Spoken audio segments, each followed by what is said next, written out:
demonstrate the hand drill. Again, has anybody here not seen this hand drill method done before? You have, a couple of you haven't. Okay. So what we're doing is we're getting sawdust from the rubbing and spinning coming off of your drill and also coming off of your fireboard. So you spin, spin, spin. Now that sawdust, if I did not make the hole in the notch, the sawdust would just go all over the place. And that wouldn't do me any good at all, because it's just dispersing its heat and it's not going to give me a little hot little ember coal. So that's why I cut the notch with my knife. And if you don't have a knife, you just bash a rock and get a sharp edge, and you cut this notch. And you cut it in like a piece of pie into the circle. Think of cutting a piece of pie, approximately 45-degree angle. And this allows all of the sawdust, ideally, all of it, to go right down here. So you're not wasting anything. You're not wasting any energy. So the more you spin, the sawdust stacks, stacks, stacks. You keep spinning, the stack gets higher. The higher it gets, the more heat it's holding.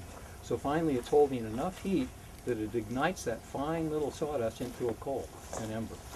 And then you take that, you got to, you don't want to get your coal or your ember and then go looking for what you're going to make your tinder bundle out of. You want to have everything all set up in advance, right?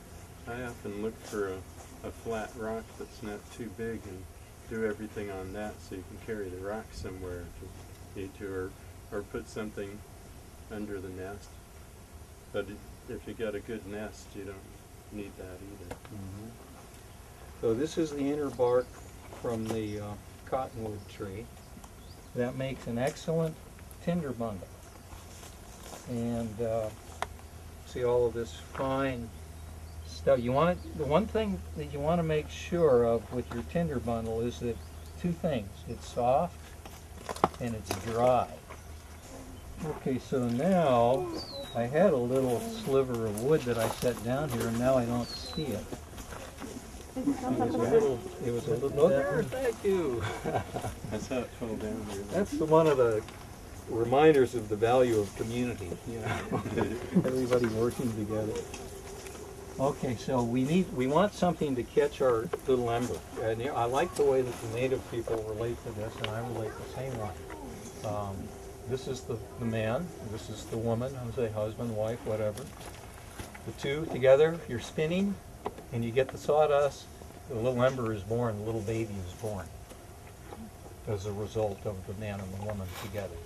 And then you take the little baby, and you have to treat it like a baby because it is very, very delicate, and it can die, and you can die too if you don't take care of it properly. And you very carefully place it in its little baby's nest in the tinder bundle, and then you very gently blow on the little baby. If you blow too hard, you blow it apart, and you don't have your fire, you're cold, you're frozen, you're done too, right? So you have to want to really practice good technique with this. But like I was starting to say, hey, have fun, don't worry, no pressure. You know, you're learning, and you go through the learning curve and just enjoy it. So do practice proper skills. That's what you want to shoot for. Okay, so I got my little ember catcher down here, and I already cut my notch. I'm not showing you that part. First I would just spin I'd get a black circle. That would be my target. Then I'd start cutting my notch in, like a piece of pie. Some people bring it to a very sharp point. I like to make it more like a keyhole, to give it a little more space, a little more oxygen, and also a little more sawdust, because I don't like to get a little ember. I like to get a pretty good size ember. The bigger ember, you have more insurance. Little ember, yeah, it could more easily go out, right? So this is really a fun way, you know, this is what I consider full circle living, you know, just the nitty gritty. It's you and, you know, I've got all the other stuff in here. I've got the flint and steel, the magnesium fire lighter, the waterproof matches, I've got the big lighter, all that stuff. But this is the ultimate to me. Largely just because of the relationship and the connection. I love this plant. It's not just for making my fire, it's also medicine. Okay? Treats poison oak, this plant does, and a lot of other things.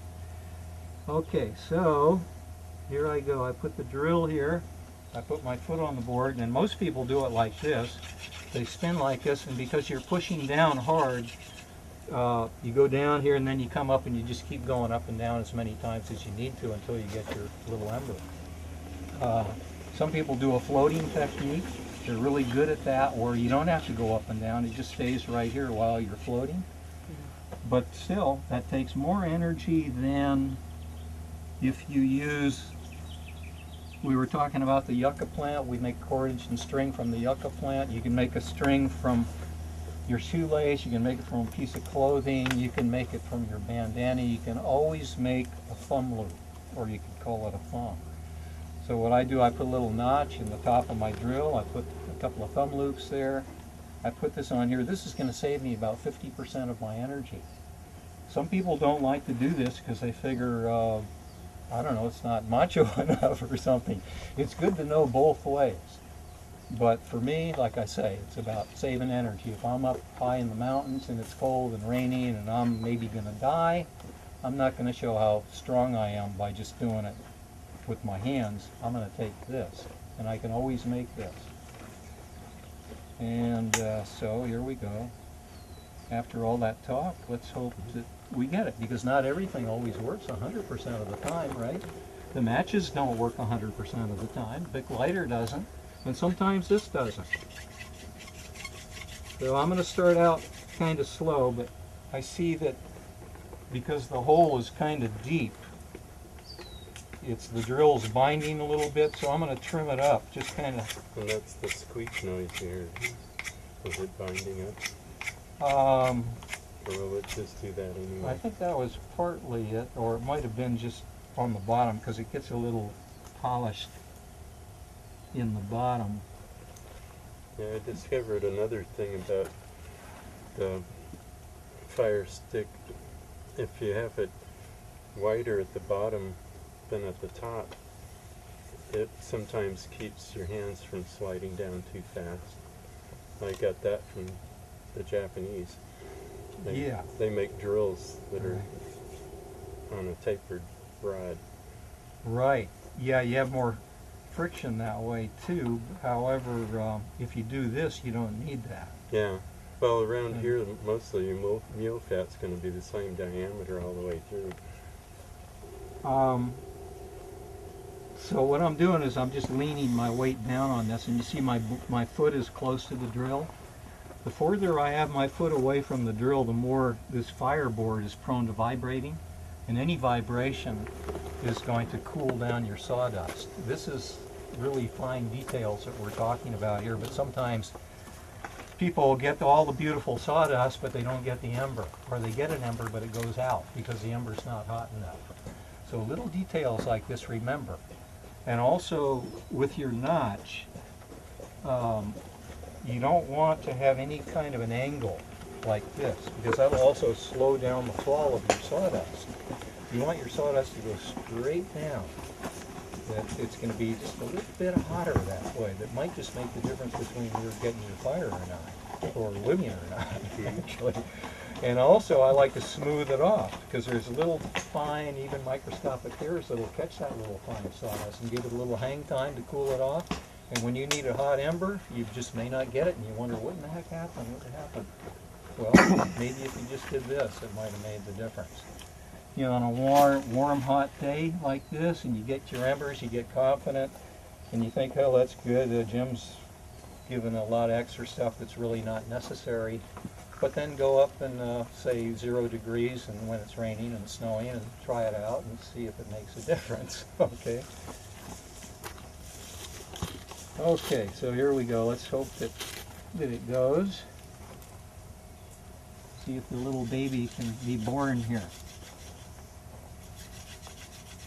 I'm starting out kind of slow, just to kind of warm up the wood, and then gradually I'll increase my pressure and increase my speed.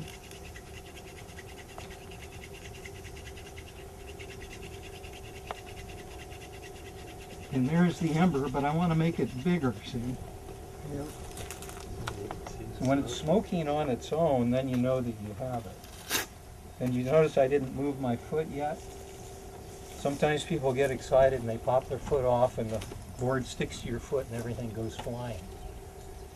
So don't move your foot, and then secure the board so it's not going to get jostled around, so you don't disturb that little baby ember, and carefully take your foot off. And then maybe gently nudge the rest of that ember out of your fireboard. If you have any extra sawdust, put it in there, because that could make the difference in a very difficult situation. Now, in general, this is good for maybe 2 minutes, and that's a long time. If you count 1,001, 1,002. And generally, I like to wait at least 10 seconds. It'll help it congeal, you know. So when you go to move it, it's not going to fall apart.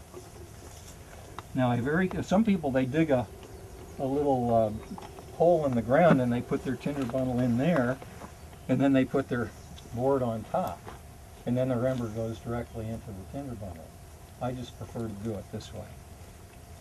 So what I'm going to do is I'm going to very carefully take this little baby ember, and then I'm going to not travel far. I'm going to bring my tinder bundle down to it. I'm not going to walk around with this like that and bumble it.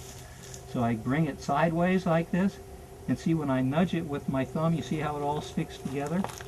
It stays in one piece because I let it congeal. And now I just kind of fold it like this, kind of like a little taco, and I put it in there deep, not in the top, because I don't want to be blowing embers around. And I have to blow very gentle now in the beginning.